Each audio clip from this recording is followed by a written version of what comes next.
أعوذ بالله من الشيطان الرجيم. بسم الله الرحمن الرحيم.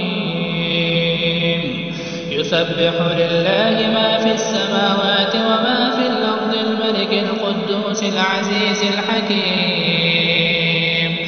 هو الذي بعث في الأميين رسولا منهم يتلو عليهم آياته ويزكيهم ويعلمهم الكتاب والحكمة وإن كانوا من قبل لفي ضلال مبين وآخرين منهم لما يلحقوا بهم وهو العزيز الحكيم. ذلك فضل الله يؤتيه من يشاء والله ذو الفضل العظيم.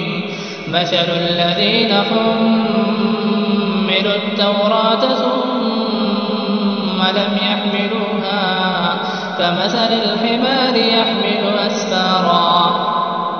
بئس مثل القوم الذين كذبوا بآيات الله والله لا يهدي القوم الظالمين. قل يا أيها الذين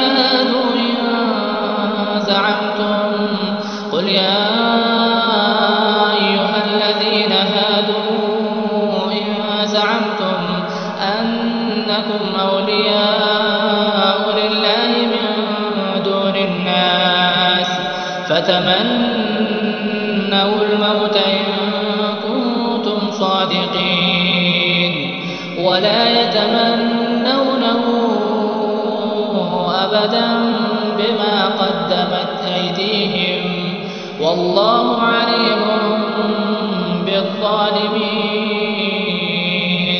قل إن الموت الذي تفرون منه فإنه ملاقيكم ثم تردون إلى عالم الغيب والشهادة فينبئكم بما كنتم تعملون.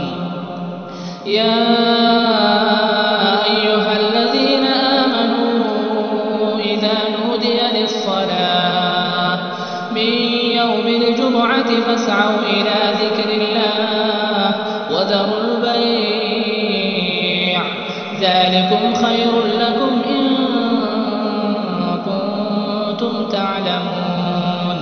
فإذا قضيت الصلاة فانتشروا في الأرض وابتغوا من فضل الله واذكروا الله كثيرا لعلكم تفلحون.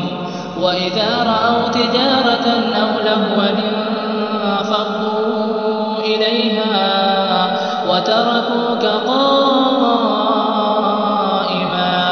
قل ما عند الله خير من اللهو ومن التجارة والله خير الرازقين.